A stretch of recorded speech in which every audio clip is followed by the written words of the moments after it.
Have you ever found yourself in a situation, maybe it's a really challenging job or a stubborn habit you want to break, maybe a personal struggle where you know there's a way out, right? Or there's Sure. a clear path to make things better, but you just stop trying. It's like the door is wide open, but you Mhm. stay put because you've kind of given up on the idea that anything you do will make a difference. Maybe you've been through something tough so many times with no way to control it that your actual will to act just disappears. If that feeling resonates with you, even a little bit, you are tapping into something really profound, a psychological pattern known as learned helplessness. And that is what we're diving deep into today. Our mission really is to unpack this powerful concept. We'll look at what learned helplessness actually is, trace its, well, pretty surprising origins in some famous research, explore how it kind of silently shapes our modern lives in ways you might not expect, and most importantly, figure out how we can break free from its grip. So get ready because this deep dive is packed with some surprising facts and I think really practical insights that might just shine a light on your own path forward. Okay, so let's unpack this. When we talk about learned helplessness, it almost sounds like a contradiction in terms. What exactly are we defining here? What does that really mean? It is a powerful term, isn't it? And yeah, kind of counterintuitive. At its core, learned helplessness is a psychological condition. It develops when someone, or even an animal, as we'll see, has been repeatedly exposed to negative stuff, situations, outcomes, Yeah. over which they had absolutely zero control. That's the crucial part, the inability to escape or influence the bad thing happening. Okay, so the lack of control is key. Exactly.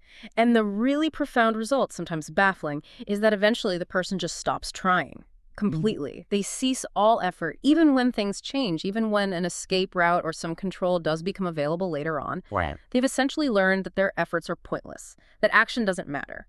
Now, while it was first really rigorously observed in lab animals, its relevance to us, to human behavior, is absolutely profound. We see echoes of it, unfortunately, in so many human experiences. Things like trauma responses, clinical depression, navigating abusive relationships, even big systemic challenges in society. It gives us a powerful lens to understand why people might seem to passively accept negative situations, even when technically solutions might be within reach. It's such an unsettling idea, isn't it? Learning to be helpless. It makes me wonder, how on earth was something like that first discovered? It sounds so fundamental, but also weird. Where did the research actually start? It wasn't in a therapist's office, I assume. No, no, not at all. The origin story takes us back to some, well, truly groundbreaking research from the 1960s. Groundbreaking, but also, by today's ethical standards, quite challenging research. Okay. The key work that first identified learned helplessness was done by psychologist Martin Seligman and his colleagues. Stephen Mayer was a key collaborator, too, starting around 1967. They began their work with dogs. Dogs. Okay, that seems like an odd place to start for human psychology. It might seem that way, yeah. But the findings were just so powerful, and the implications turned out to be incredibly universal. So in the first phase of their experiment, they put groups of dogs into a special kind of harness. A harness. Yeah. And while they were restrained in this harness, they were given intermittent electric shocks. Now, the crucial condition here, and this is really the key to understanding it, was Mhm. that these dogs could not escape the shocks. Oh, wow. There was no lever, no button, no way out. Didn't matter how much they struggled or tried to get away. This phase was explicitly designed to create that initial conditioning of uncontrollability, to teach the dogs through this repeated, unavoidable negative experience that their actions, their struggles, they had absolutely no impact on the outcome. So they were effectively trapped and learned that struggling was useless. Precisely. They learned deep down that effort was futile in that specific situation. Hmm. Then came the second phase, the really eye-opening part. They took the same dogs, the ones who'd been through the harness phase, and moved them to a totally different setup. Something Seligman called a shuttle box. A shuttle box. What's that? Okay, picture like a large box divided into two sides by a low wall, low enough that a dog could easily jump over it. Minimal effort. Right. In this new setup, if a shock was given on one side of the box, all the dog had to do was jump over that little wall to the other side, the safe side, to escape it. A clear, simple, easily available escape route. Freedom was just a small hop away. Okay, so now escape is possible. Easy, even. Exactly. But what Seligman and his team saw was, well, it was striking and totally counterintuitive. Many of the dogs who had previously been through the inescapable shock phase in the harness, they didn't even try to jump the wall in the shuttle box. So the shit did there. They just lay down on the floor where the shock was happening, whimpering, showing this profound psychological resignation. They made zero attempt to escape, almost like the idea of freedom, the possibility of escape, just didn't register anymore. Bit chilling. It is. They had learned from that prior experience that their actions were useless, that effort was futile.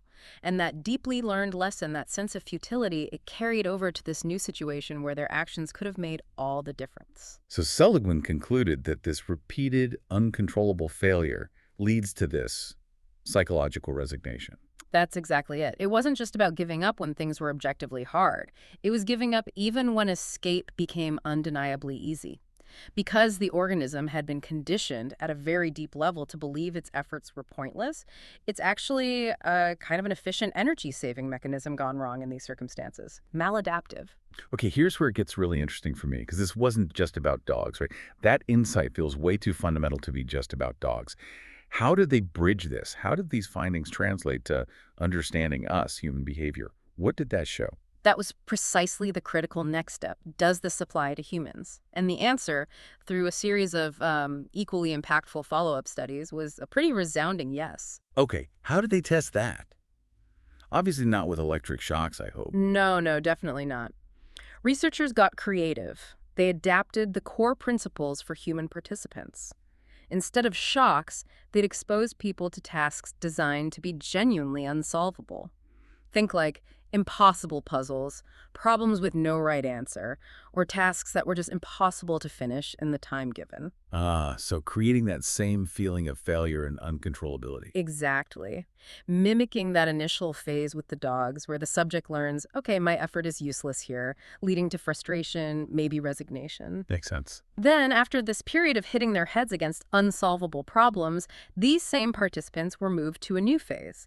They were given new tasks, but this time they were easy tasks. Solvable ones. Right. Puzzles anyone could figure out. Problems with clear solutions. Tasks that just needed a little bit of effort and persistence. The stage was set, really, to see if that learned helplessness would transfer over. And did it. It mirrored the dog's behavior remarkably closely, which really proved the universality of this thing. Many of the human participants, after experiencing that phase of uncontrollable failure, they simply failed to attempt or even complete the easy tasks. Wow, so they just sat there. Pretty much. They Yeah. didn't engage, showed significantly less motivation, often exhibited really passive, almost apathetic behavior. Even when success was right there, totally achievable.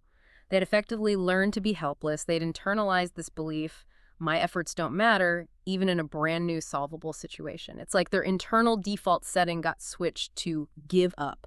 That's incredible. It really is. And if you connect this to the bigger picture, this striking consistency, from a dog to a complex human, it points to something really deep, really fundamental about how organisms respond to repeated, unavoidable bad experiences. It suggests this kind of hardwired mechanism where if we consistently feel like we have zero control, eventually we just conserve energy by stopping effort.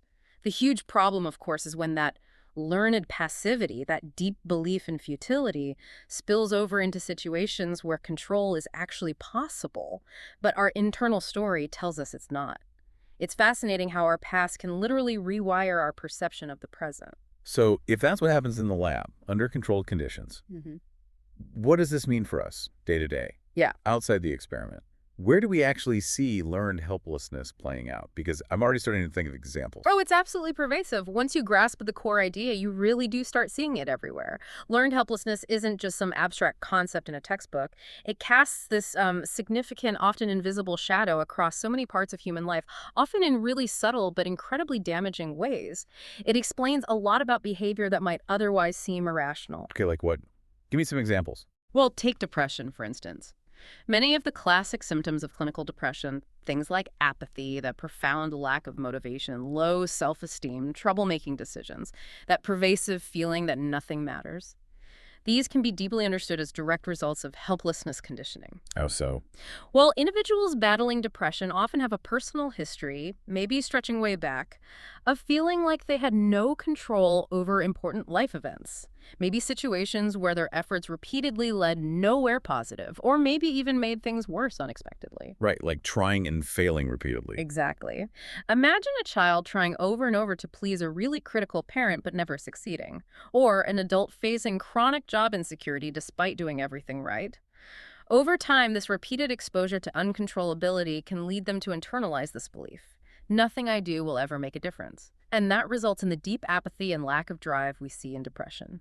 The brain, almost trying to protect itself from more disappointment, effectively dials down effort. They've learned, painfully, that trying is pointless, so why bother? That makes a lot of sense, sadly. What else? Then there's the incredibly difficult situation of abusive relationships. Mm-hmm. This is a particularly heartbreaking example of learned helplessness in action. Mm-hmm. Victims in abusive relationships, whether it's physical, emotional, psychological, financial abuse, they almost always do try to escape or change things early on. They might try to leave, get help from friends, confront the abuser, try to meet their demands. But if those attempts are consistently met with failure, maybe through more abuse, manipulation, gaslighting that makes them doubt their own reality, or maybe a total lack of support from people they trust, they can eventually just stop trying to escape. The conditioning kicks in. Exactly. Their sense of agency, their belief in their own ability to make a change, it just slowly erodes. So even when later options or support do appear, maybe the cage door opens a crack through some chance event or new resource, that deeply ingrained belief that nothing I do will work, it will only make it worse, can keep them trapped. It makes it incredibly hard to break free. The trauma has taught them resignation. That's really tough to think about. It is. And another significant area, which, can sometimes get politically charged, but we need to look at it impartially through this psychological lens, is the experience of poverty and systemic oppression. Okay. How does learned helplessness apply there? Well, when individuals or whole communities face repeated denial of opportunities, consistent barriers, discriminatory practices that limit their control over their own lives, the psychological impact can be huge. Right. Imagine someone trying again and again to get a stable job, find decent housing, get good education for their kids, only to face constant rejection, unfair rules, or just impossible bureaucratic hurdles that seem designed to keep them down. Over time, this chronic feeling of having no control over your socioeconomic situation can lead to this kind of emotional numbness, a sense of resignation, and reduced effort to improve things. It's really critical to understand this isn't about a lack of desire or laziness.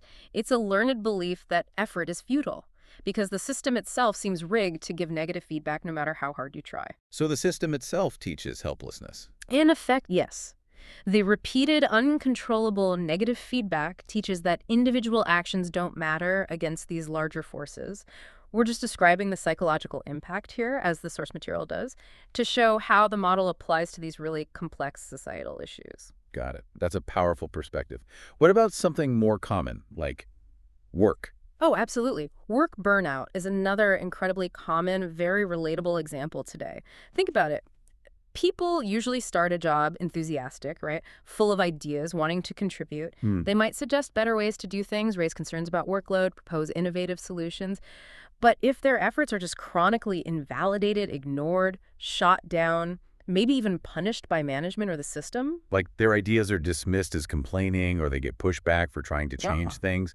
Exactly that. If that happens repeatedly, they can reach a point of learned helplessness at work. They stop speaking up, they stop trying to improve things, they just resign themselves to the idea that it's futile. This often looks like quiet quitting, disengagement, just doing the bare minimum, because they've learned that going the extra mile or advocating for change is pointless, maybe even risky. I think a lot of people can relate to that one. Definitely. And one more. Let's think about school systems, especially for kids who struggle early on.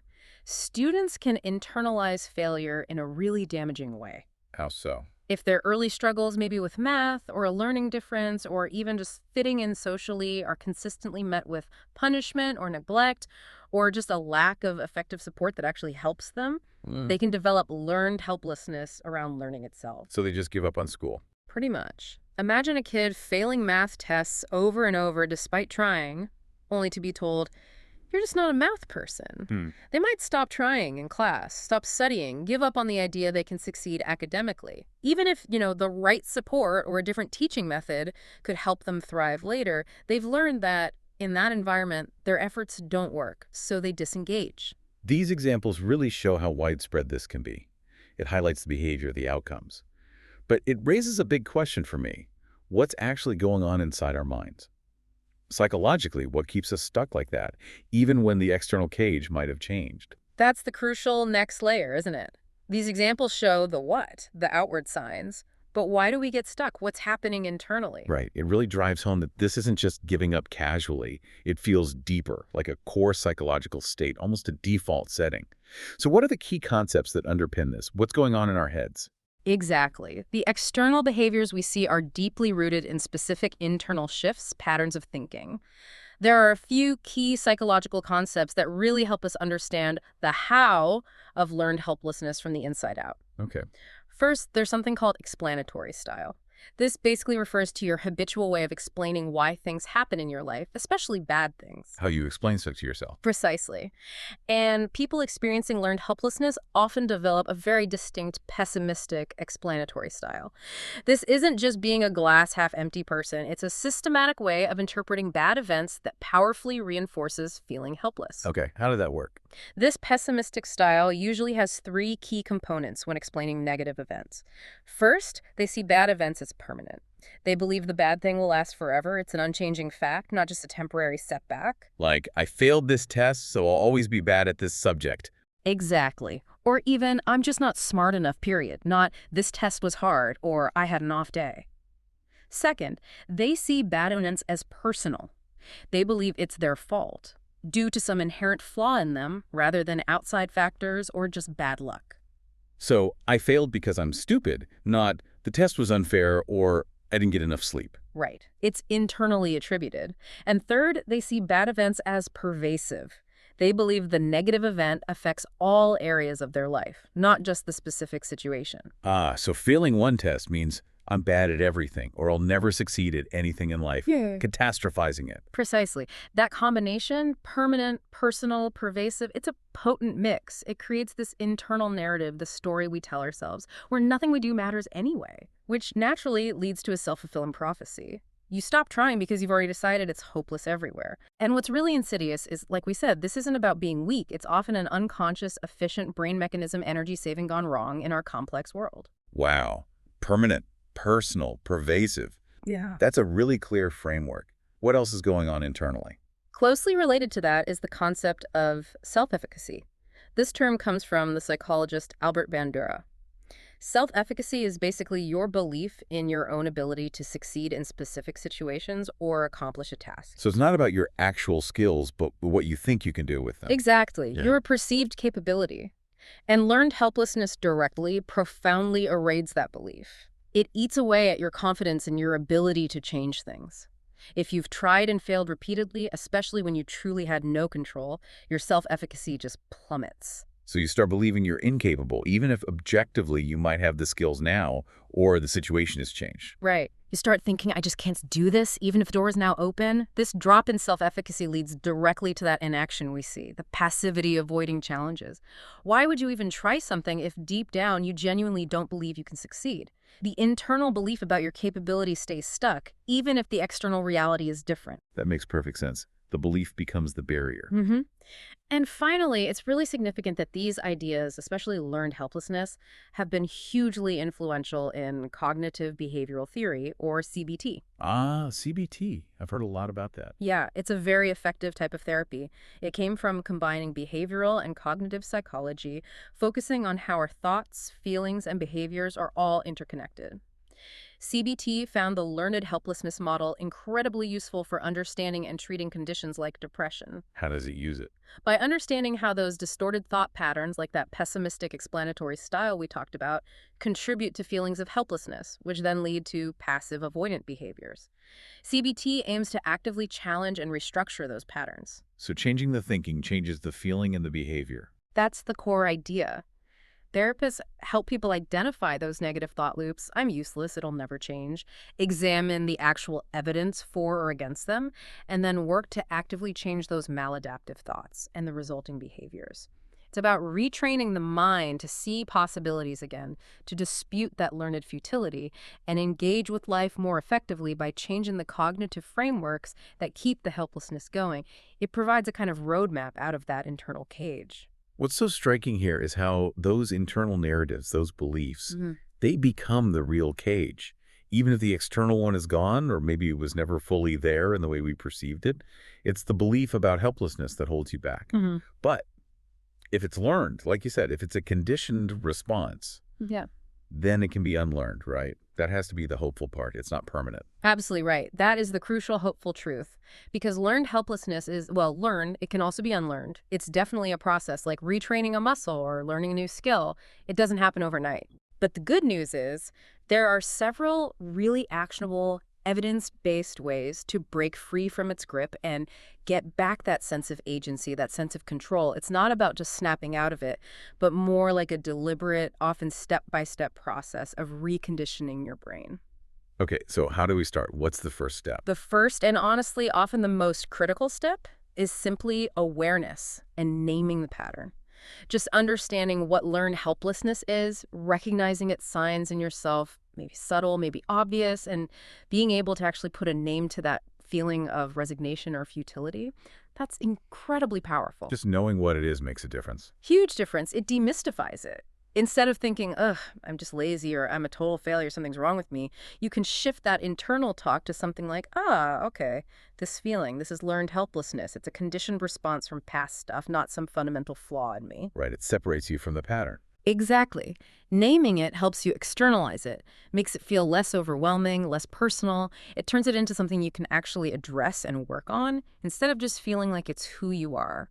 It's the essential first move to get some distance, some perspective, and ultimately some power over it. Okay, so awareness first. Yeah. Once you have that, what's next? How do you start chipping away at it? Once you've got that awareness, the next really powerful strategy is leveraging the idea of small wins and micro goals. This is all about incrementally rebuilding your sense of control and competence. Small wins. Yeah. The idea is to set goals that are so small, so manageable, so ridiculously achievable that success is almost guaranteed. No matter how huge the bigger challenge feels, we're talking tiny things Like what? like, okay, today I will make my bed, or I'm going to spend just 5 minutes sending that one email I've been putting off, or I'll take a 10-minute walk, drink one glass of water before lunch. Really small stuff. Okay, but how does that help with the bigger feeling of helplessness? Because each tiny achievement, even if it seems trivial, it serves to recondition hope. It provides concrete, undeniable proof that your actions can lead to a desired outcome.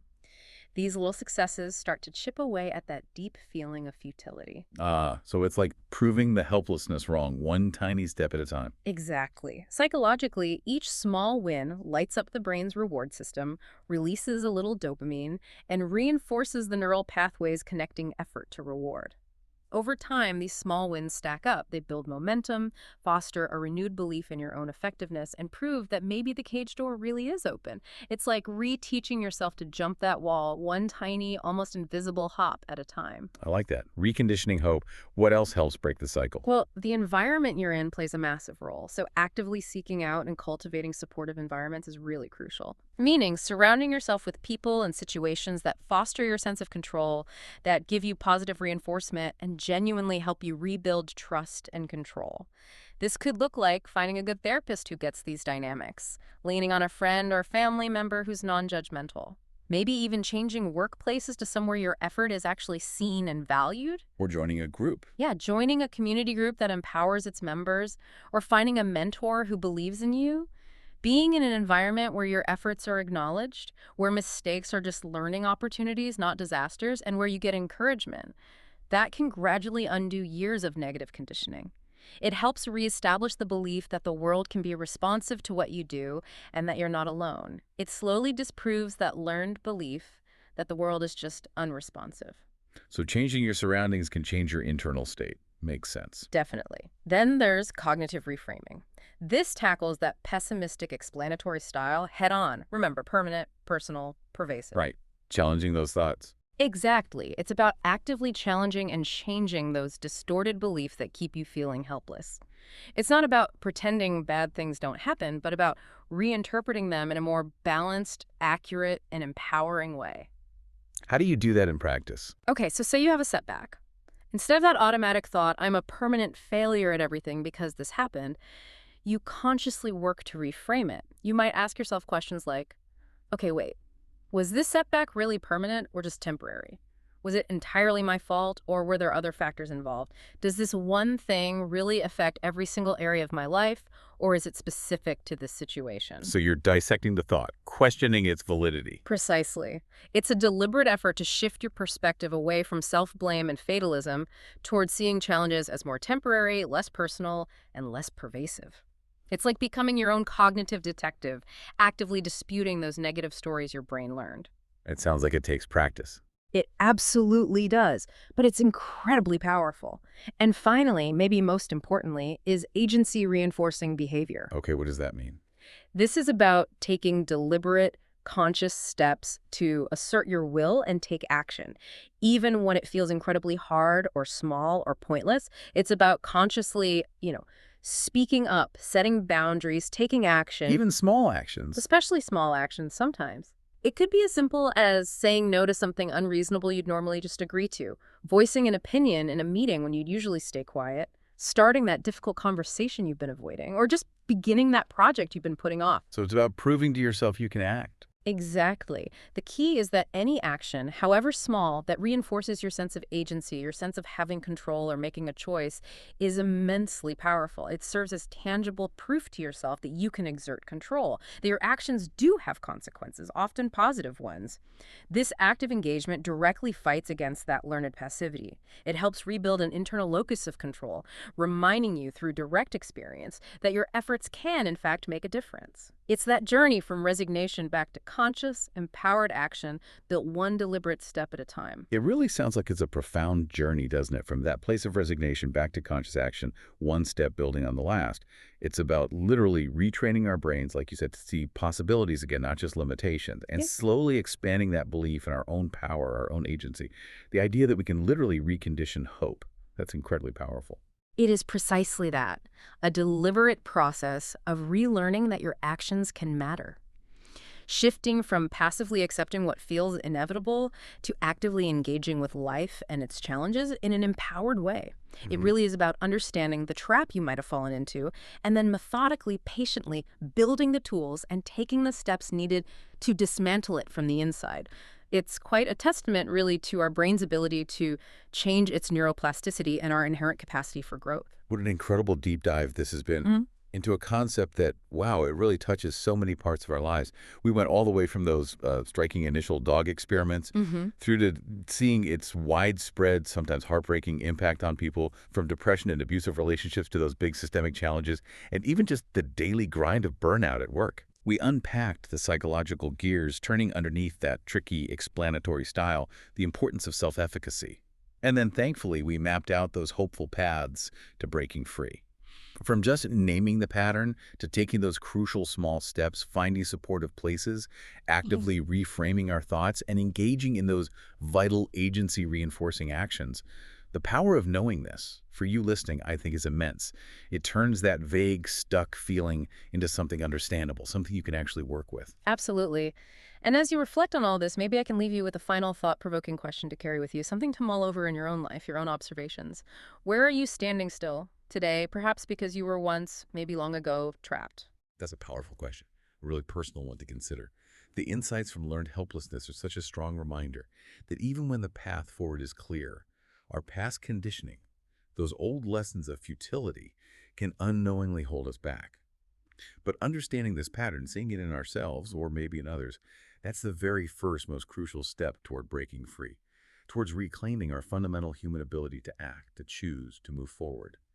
We really hope this deep dive has maybe illuminated some of your own experiences or things you've observed out in the world, and perhaps given you a new lens to view challenges through. Until next time.